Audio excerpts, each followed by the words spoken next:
kemarin sudah disepakati untuk dilanjutkan kembali proses pemungutan suara yang sebelumnya tanggal 23 September sekarang diundurkan menjadi tanggal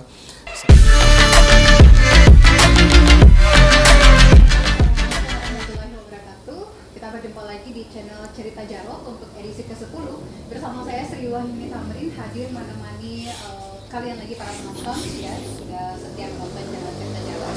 Dan tentunya di edisi kali ini kita spesial membahas tentang pilkada di tengah pandemi COVID-19.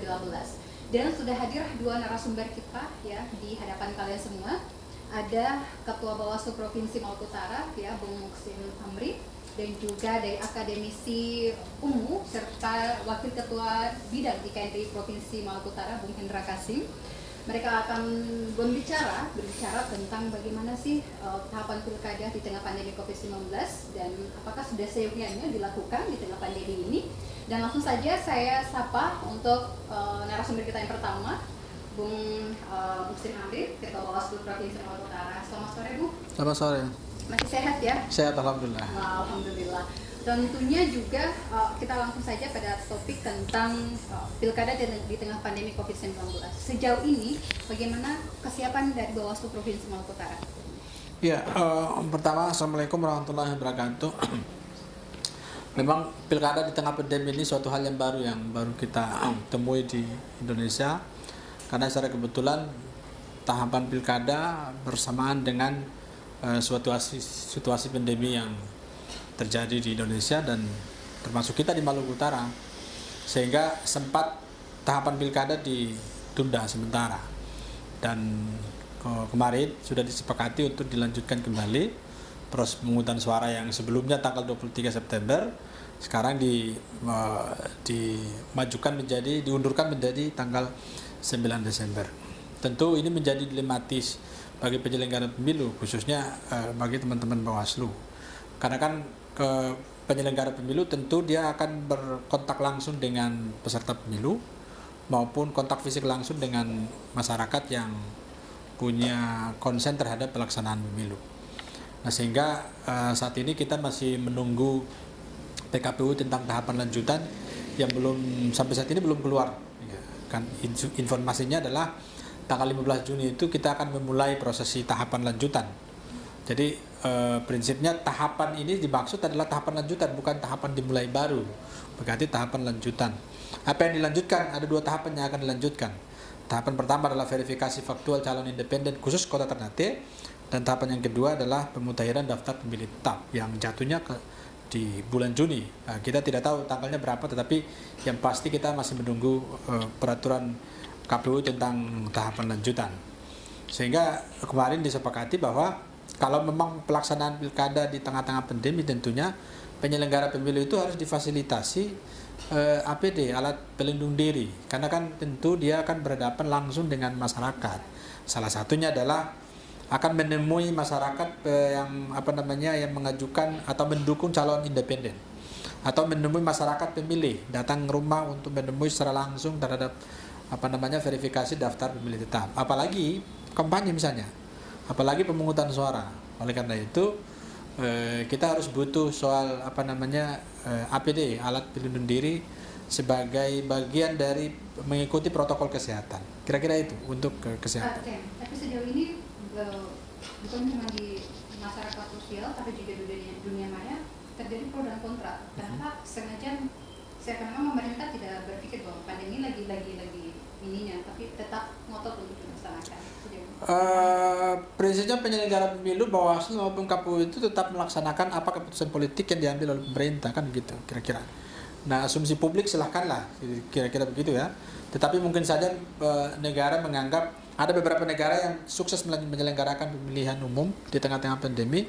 Indonesia mencoba, padahal sesungguhnya mekanisme pemilu kita berbeda dengan negara-negara lain. Mekanisme pemilu kita adalah kontak fisik dengan pemilih, misalnya kampanye, pemungutan suara, terus kemudian verifikasi faktual independen, pemutahiran daftar pemilih tetap, itu kan kontak langsung dengan masyarakat secara langsung. Maka untuk menghindari gejolak adanya penyelenggara pemilu kena dampak terhadap virus corona itu, Kita harus dilindungi dengan alat APD, alat ini. Lagi-lagi menjadi soal adalah saat ini kami mengajukan ke pemerintah agar APD itu ditanggung oleh negara, oleh APBN.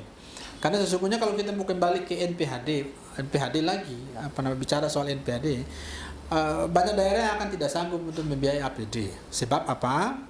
Saat ini juga kita kewalahan ada penambahan TPS. Yang sebelumnya di undang-undang menyebutkan 800 pemilih per TPS, sekarang disepakati untuk menghindari kerumunan banyak orang, maka dikurangi menjadi 500 per TPS.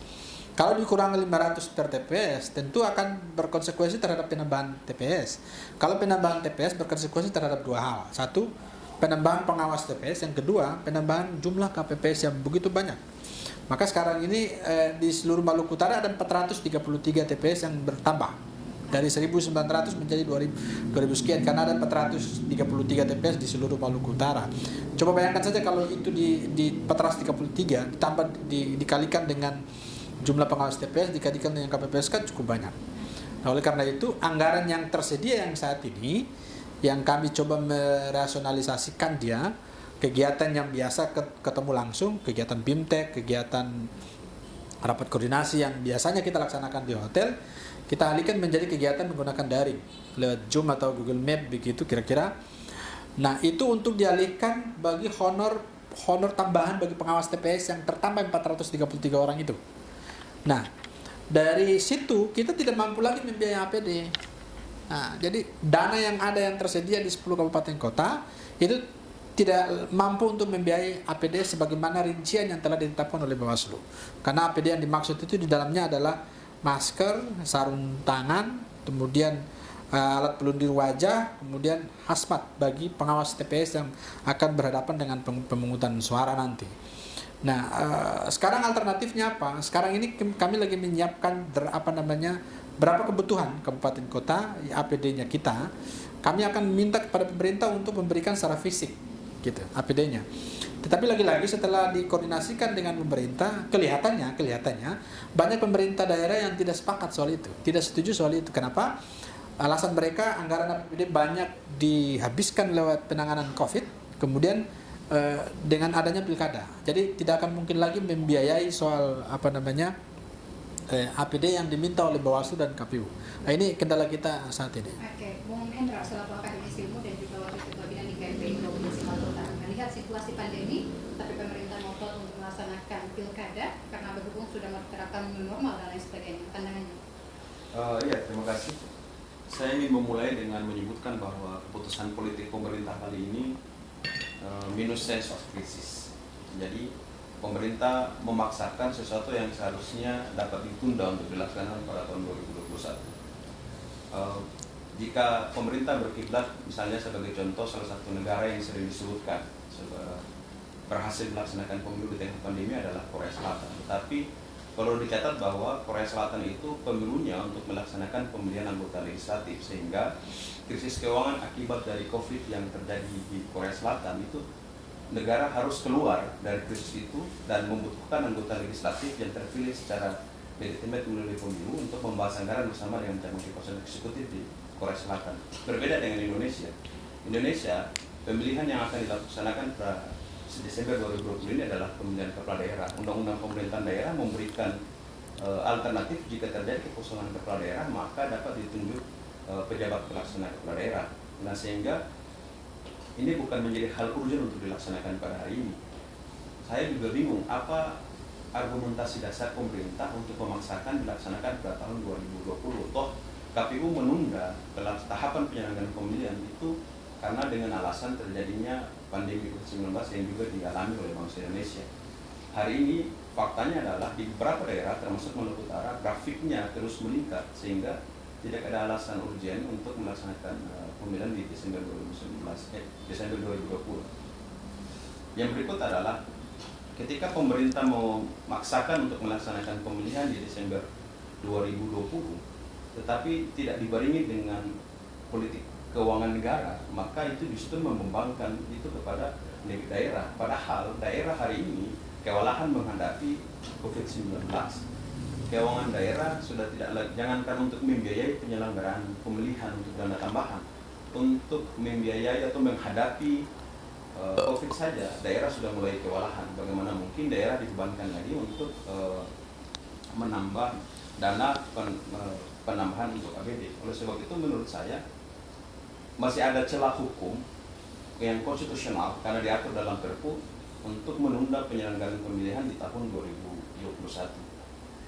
Perpu itu kan memang menyebutkan bahwa pemilihan dilaksanakan pada tanggal 9 Desember 2020. Tetapi ayat berikutnya menyebutkan bahwa KPU dapat menunda penyelenggaraan pemilihan sampai waktu yang tidak ditentukan. Sebutlah kita bersepakat di tahun 2021 jika ternyata kondisi bencana alam ataupun bencana non alam itu masih terjadi. Fakta sosiologis hari ini atau kondisi kesehatan hari ini menunjukkan bahwa grafiknya masih terus meningkat, khususnya misalnya di Maluku Utara. Kasus Maluku Utara kan berbeda dengan DKI yang grafiknya mulai menurun. DKI pun kan tidak ada pilkada di sana, sehingga kalau mengukur DKI untuk menunjukkan bahwa COVID ini mulai bisa ditangani atau mulai bisa dikontrol, saya pikir tidak bisa menjadi indikator itu, karena beberapa daerah punya kondisi COVID yang berbeda. Yang berikut adalah saya kasihan nanti dengan teman-teman penyelenggara yang berhadapan dengan publik, karena sebagai contoh misalnya istri saya itu sampai hari ini melarang tamu datang ke rumah, teman-teman saya mahasiswa dan sebagainya, karena psikologinya masih parno dengan kondisi COVID. Sementara tahapan yang tadi Pak Ketua Bawaslu menyebutkan mulai dari tahapan verifikasi faktual calon independen, tahapan pencocokan dan penelitian untuk data pemilih yang dilakukan oleh PPDP, itu kalau PPDP kerjanya kan home to home, rumah ke rumah, mereka harus berkomunikasi dengan setiap pemilih untuk didata. Saya yakin bahwa di luar sana banyak orang yang punya rasa fobia itu sama dengan yang dialami oleh keluarga kami di rumah, sehingga kasihan nanti teman-teman penyelenggara yang bekerja di lapangan. Akan lebih baik, mungkin ini sudah terlambat untuk kita sampaikan, tapi saya menyesalkan KPU RI dan Bawaslu RI tidak meminta pandangan dari teman-teman Bawaslu di bawah, teman-teman KPU di bawah, setidaknya menanyakan kesiapan mereka untuk menyelenggarakan pemilihan di tengah pandemi. Jadi kesiapan ini tidak hanya soal anggaran, tapi kesiapan psikologis, kesiapan mental teman-teman di bawah, dan bagaimana teman-teman di bawah ini melihat kondisi sosial masyarakat, apakah mereka siap atau tidak berhadapan dengan penyelenggaraan pemilihan di tengah pandemi. Yang berikut adalah problem yang paling penting yang harus kita lihat adalah soal legitimasi keterpilihan calon kepala daerah. Konsekuensi pemilihan langsung itu sukses tidaknya salah satu indikatornya adalah di tingkat partisipasi. Pemilihan, kalau kita punya data pemilihan di Maluku Utara dari pilkada ke pilkada dan pemilu ke pemilu itu 2018 dan 2019 grafiknya meningkat. Saya yakin benar jika sampai Desember nanti, jika sampai Desember nanti kondisi COVID tidak berubah, maka pemilih akan sedikit datang ke TPS menggunakan hak pilihnya. Itu berhubungan dengan legitimasi keterpilihan calon. Legitimasi keterpilihan calon berhubungan dengan stabilitas pemerintahannya nanti. Dan itu adalah kebutuhan paling fundamental dalam model pemilihan langsung dalam sistem demokrasi. Mungkin itu yang harus juga dilihat. Oke, baik. Muhsin, kita lihat tadi sudah disampaikan oleh Bung Hendra sendiri soal tadi yang diminta adalah kesediaan APD dan lain sebagainya. Apakah tidak memungkinkan kalau misalnya akan terjadi golput atau data pemilih, para pemilih yang mungkin karena ketakutan parno dan sebagainya tidak ingin hadir di saat pemilihan tiba, dan juga bagaimana bisa mencegah terjadinya jangan sampai ada money politik di tengah untuk membawa atas nama COVID, bantuan dan sebagainya.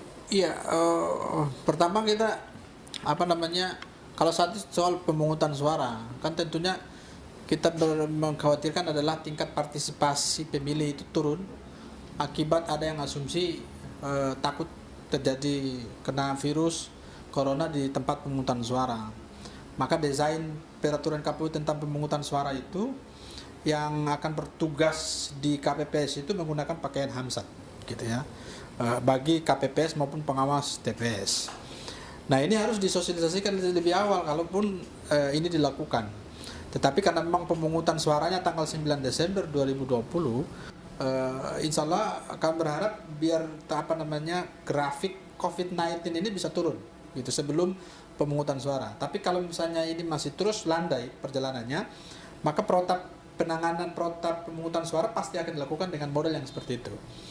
Nah, apa nanti pemungutan suara apabila pemilih itu kena ODP, PDP atau OTG yang ditetapkan oleh pemerintah, oleh gugus tugas.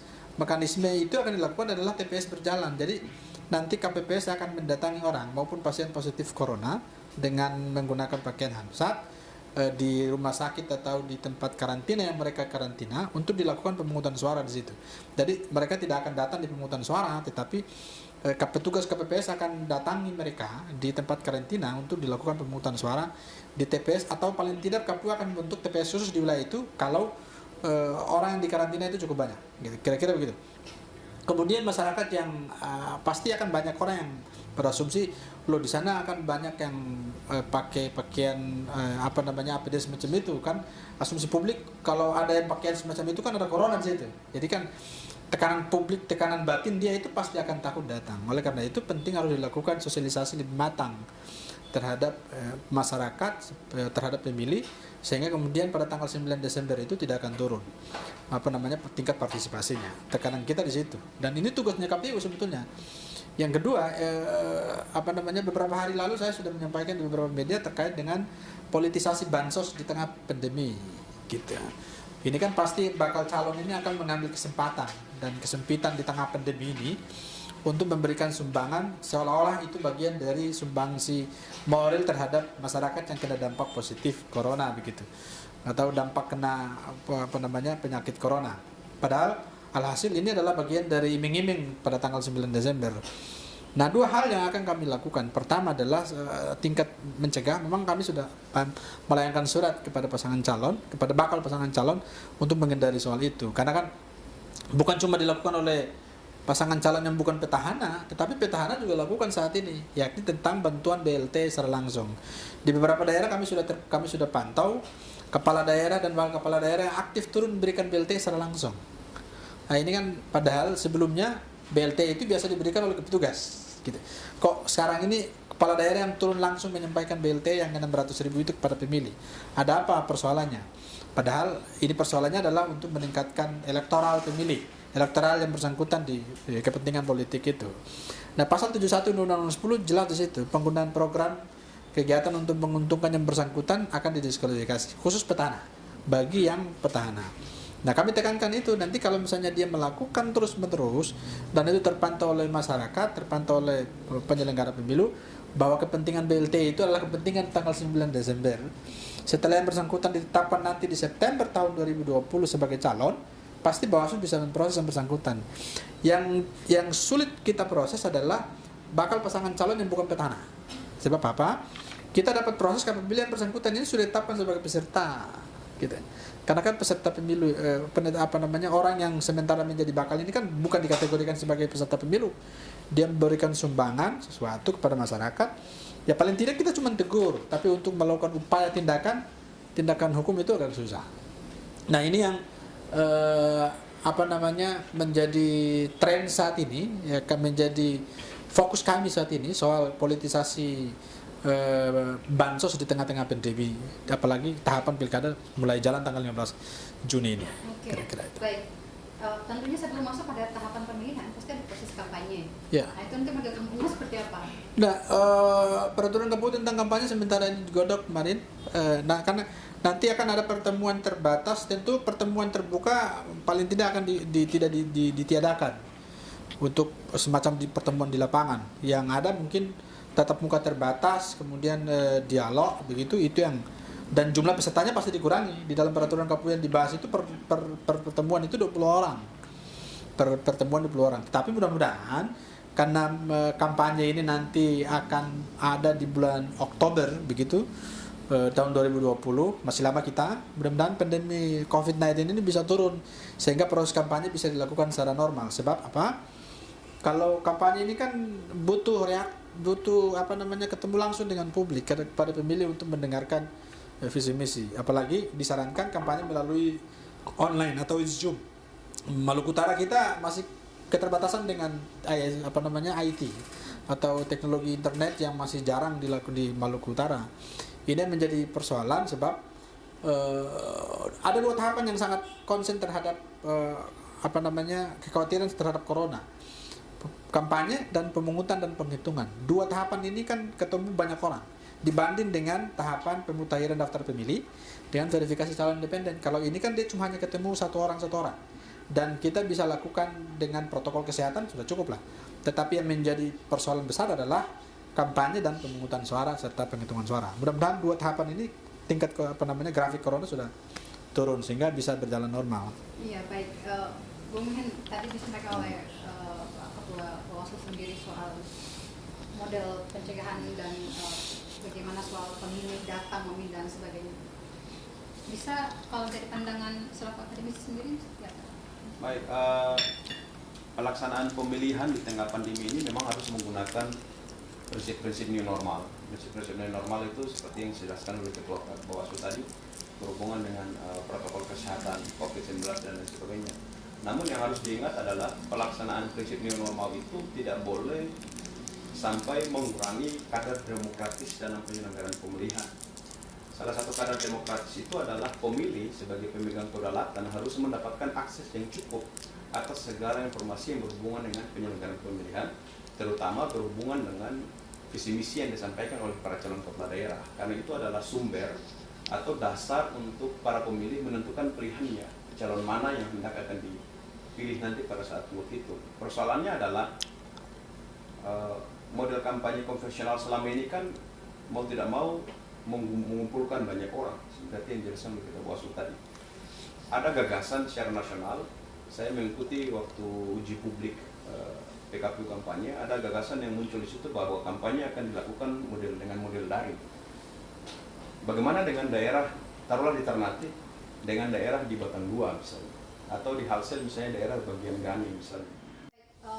Sebelum kita akan menutup sesi kali ini, saya ingin meminta harapan dari Ketua Bawaslu Provinsi Maluku Utara terkait dengan persiapan di 9 Desember 2020 ini. Iya, pertama karena tahapan pilkada dilanjutkan di tengah-tengah pandemi, saya kira begitu. Maka tentu peserta pemilu kemudian masyarakat pemilih kita harus patuh terhadap protokol kesehatan maupun patuh terhadap peraturan perundang-undangan yang mengatur tentang pilkada. Kan kira-kira begitu, karena kalau bakal pasangan calon yang saat ini diberikan kebebasan untuk melakukan sumbangan bansos kepada masyarakat di tengah-tengah pandemi, nuansanya kan terlalu politis begitu. Oleh karena itu ya himbauan kami patuh terhadap protokol, patuh juga terhadap mekanisme peraturan perundang-undangan mengatur tentang pemilihan kepala daerah. Nah terakhir kami akan bertemu dengan gugus tugas provinsi untuk membicarakan terhadap akses keluar masuk bagi penyelenggara pemilu, bagi Bawaslu Kabupaten dan teman-teman Panwascam yang bergerak di mana-mana, dan kira-kira ini harus diberikan kelonggaran, misalnya tidak diberikan syarat khusus untuk masuk ke wilayah tertentu sehingga dapat melakukan kontrol atau pengawasan terhadap tahapan yang sedang berjalan nanti pada tanggal 15 Juni hari Senin yang akan datang. Kira-kira itu supaya pilkada bisa kita sukses, pandemi COVID-19 juga bisa grafiknya bisa turun. Terima kasih. Baik. Terima kasih sudah bersama dengan dua narasumber kita, Ketua Bawaslu Provinsi Maluku Utara, Bung Husin Amrin, dan juga akademisi umum dan Wakil Ketua Bidang KNPI Provinsi Maluku Utara, Bung Hendra Kasih, pada tema soal pilkada di tengah pandemi COVID-19. Dan tentunya kita berharap juga semoga saja virus corona ini bisa turun grafiknya supaya nanti perhelatan pilkada pemilihan kepala daerah nanti juga bisa sesuai dengan yang diinginkan oleh kita semua. Saya Sri Wahyuni beserta dua narasumber pamit undur diri. Jangan lupa untuk like, comment, subscribe channel Cerita Jarot karena masih banyak lagi video-video edukatif lainnya yang akan kami share kepada kalian semua. Kami pamit. Wassalamualaikum warahmatullahi wabarakatuh dan sampai jumpa lagi.